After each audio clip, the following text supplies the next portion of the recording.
l'enquête menée à l'occasion du 50e anniversaire du traité de l'Élysée, Angela Merkel constitue aujourd'hui le principal symbole de l'Allemagne en France. Sans trop de surprise, on constate également que l'Allemagne est perçue comme rigide et austère. Outre-Rhin, l'absence totale de termes négatifs atteste de la bonne image dont bénéficie l'Hexagone. Alors qu'en est-il vraiment? Quels sont les clichés dont s'encombrent encore les Français? Et surtout, comment travailler en harmonie? Ce sont autant de questions auxquelles nos experts ont accepté de répondre.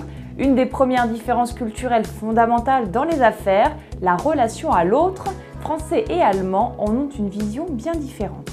Pour peut-être citer deux choses, pour moi le plus important, c'est l'importance du relationnel en France.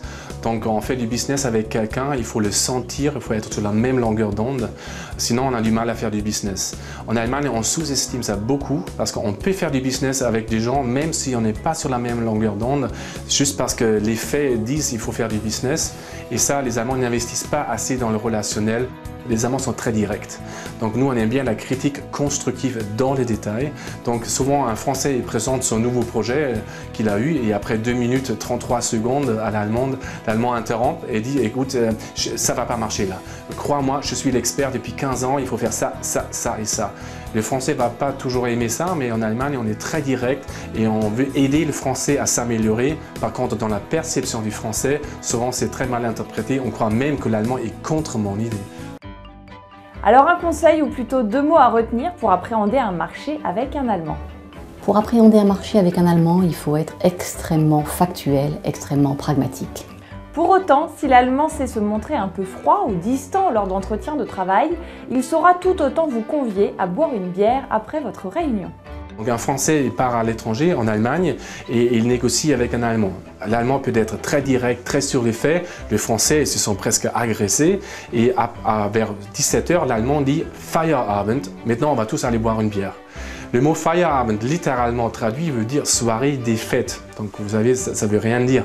Donc, mais c'est le moment où on arrête le travail, où le loisir commence en fait. Ça s'appelle Feierabend. D'un coup, ce Français qui s'est un peu disputé sur les faits avec cet Allemand, d'un coup, il va aller boire une bière avec le même personnage et du coup, il va rencontrer un Allemand qui est décontracté, qui est très drôle, qui fait des blagues, on se tutoie et ça, le Français ne comprend pas cette séparation. Donc en Allemagne, on sépare le avant les Feierabend et après les Feierabend.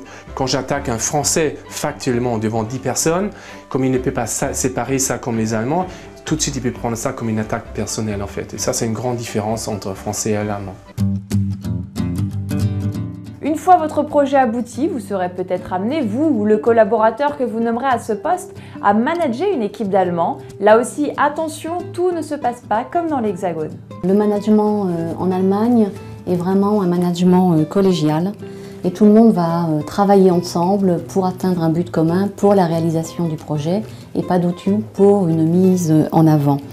D'autre part, c'est vraiment la recherche d'excellence et la recherche d'efficacité qui seront les facteurs de motivation pour une équipe. La hiérarchie nous fait participer au processus de décision. D'ailleurs, c'est un point très sensible pour les Allemands, la hiérarchie. On ne veut plus une personne qui a trop de pouvoir. Depuis 1945, c'est toujours un traumatisme, je dirais. Et donc, du coup, c'est vrai, il ne faut pas trop prendre des décisions sans concerter donc, ses collègues, avant ses subordonnés. Il n'est pas toujours facile de s'adapter au pays d'accueil et d'en comprendre les codes dès notre arrivée. Alexander Wurz et Nathalie Laurin vous donnent quelques pistes et surtout quelques attitudes à ne surtout pas adopter. Il faut éviter avec un Allemand de revenir sur un point déjà évoqué, par exemple. Un point évoqué est un point entériné, décidé. Autre chose à ne pas faire, c'est prévoir un déjeuner d'affaires qui n'en finira pas, par exemple. Donc vraiment toujours rester sur ce factuel, sur ce concret, sur le monde des affaires. Il y a des expressions en Allemagne qu'il faudrait plutôt éviter. Par exemple, quand un Allemand fait une présentation et puis on dit « Ah ça, je ne le sens pas ». Ça, c'est quelque chose que j'entends souvent. Et là, l'Allemand, à la rigueur, il tombe dans les pommes parce que sentir, c'est avec ma femme, mais c'est pas au travail. Et un autre mot que j'entends souvent dans la langue française, c'est le mot « globalement ». On ne se rend pas compte peut-être aussi quand on est français, regardez un peu, le mot globalement on utilise beaucoup et c'est pareil pour en allemand, c'est trop flou.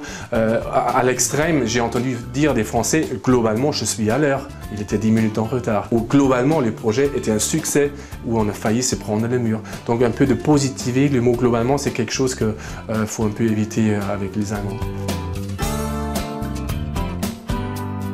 Et pourtant, si on observe les choses positivement, on peut dire que les Français et les Allemands sont plutôt complémentaires. Il y a des manques de compréhension, en effet, je dirais. Les Allemands ne sont pas des Français qui parlent allemand. Donc il y a vraiment des différences culturelles très importantes. Mais ils sont, à mon avis, et après mon expérience, très complémentaires.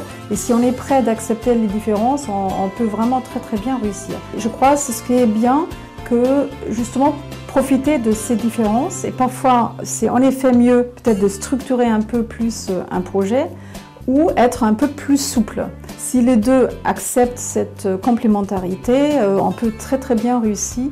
Et on voit ça quand même avec EADS, etc., qu'on peut produire vraiment des produits très compétitifs. Émotion versus rigueur, un antagonisme qui caractérise bien les habitants de chaque côté du Rhin. À retenir aussi et surtout la complémentarité des deux cultures pour une meilleure gestion des affaires. Alors bonne intégration!